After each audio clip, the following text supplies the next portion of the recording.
नमस्कार, मैं हूं Amod Srivastava. Amazing thought, amazing message, amazing information की दिशा में आज एक कदम और आगे। आज के इस जानकारी का विषय है श्राद्ध की परंपरा।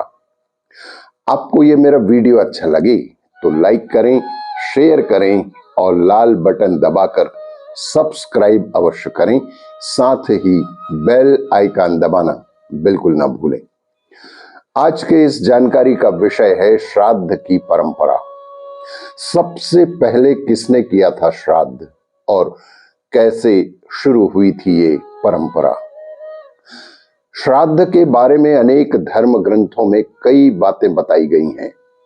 महाभारत के अनुशासन पर्व में भी भीष्म पितामह ने युधिष्ठिर को श्राद्ध के संबंध में कई ऐसी बातें बताई हैं जो वर्तमान समय में बहुत कम लोग जानते हैं। महाभारत में यह भी बताया गया कि श्राद्ध की परंपरा कैसे शुरू हुई और फिर कैसे ये धीरे धीरे जनमानस तक पहुंची, जिनमें से कुछ रोचक बातें इस प्रकार है कि निमि ने शुरू की श्राद्ध की परंपरा। ऐसी मान्यता है कि निमि ने ही सबसे पहले श्राद्ध की परंपरा शुरू की थी। महाभारत के अनुसार सबसे पहले श्राद्ध का उपदेश महर्षि निमि को महातपस्वी अत्रि मुनि ने दिया था। इस प्रकार पहले निमि ने श्राद्ध का आरंभ किया, उसके बाद अन्य महर्षि भी श्राद्ध करने लगे और धीरे धीरे चारों वर्णों के लोग श्राद्ध में पितरों को अन्न और जल देने लगे। लगातार श्राद्ध का भोजन करते करते देवता और पितर पूर्ण रूप से तृप्त होने लगे। ऐसी ही एक घटना है कि पितरों को अजीर्ण हो गया। श्राद्ध का भोजन लगातार करने से पितरों को अजीर्ण हो गया, इससे उन्हें बेहद कष्ट होने लगा। तब अग्निदेव बोले कि देवताओं और पितरों, अब से श्राद्ध में हम लोग साथ ही भोजन किया करेंगे। मेरे साथ रहने से आप लोगों का अजीर्ण दूर हो जाएगा और इसीलिए श्राद्ध में सबसे पहले अग्नि का भाग निकाल दिया जाता है। किस प्रकार से पिंड की प्रक्रिया शुरू हो? महाभारत के अनुसार अग्नि में हवन करने के बाद जो पितरों के निमित्त पिंड दान दिया जाता है उसे ब्रह्म राक्षस भी दूषित नहीं करते।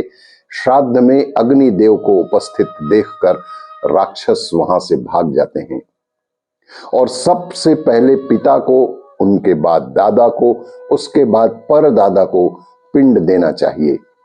यही श्राद्ध की सरल और सही विधि है। प्रत्येक पिंड देते समय एकाग्र चित्त होकर सोमाय पितृ मते स्वाहा का उच्चारण अवश्य करना चाहिए। अमावस्या पर जरूर करना चाहिए श्राद्ध। नाव से नदी पार करने वालों को भी पितरों का तर्पण करना चाहिए। जो तर्पण के महत्व को जानते हैं वे नाव में बैठने पर एकाग्र चित्त हो अवश्य ही पितरों का जल दान करते हैं। कृष्ण पक्ष में जब महीने का आधा समय बीत जाए उस दिन अर्थात अमावस्या तिथि को श्राद्ध अवश्य ही करना चाहिए।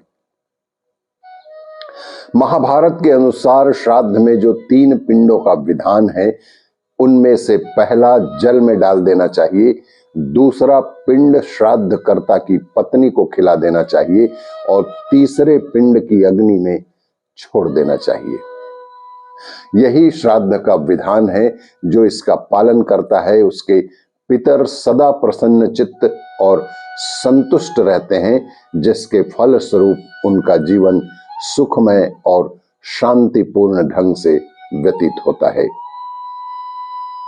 पहला पिंड जो पानी के भीतर चला जाता है वह चंद्रमा को तृप्त करता है और चंद्रमा स्वयं देवता तथा पितरों को संतुष्ट करते हैं। इसी प्रकार पत्नी गुरुजनों की आज्ञा से जो दूसरा पिंड खाती है उससे प्रसन्न होकर पितर पुत्र की कामना वाले पुरुष को पुत्र प्रदान करने में सहायक होते हैं।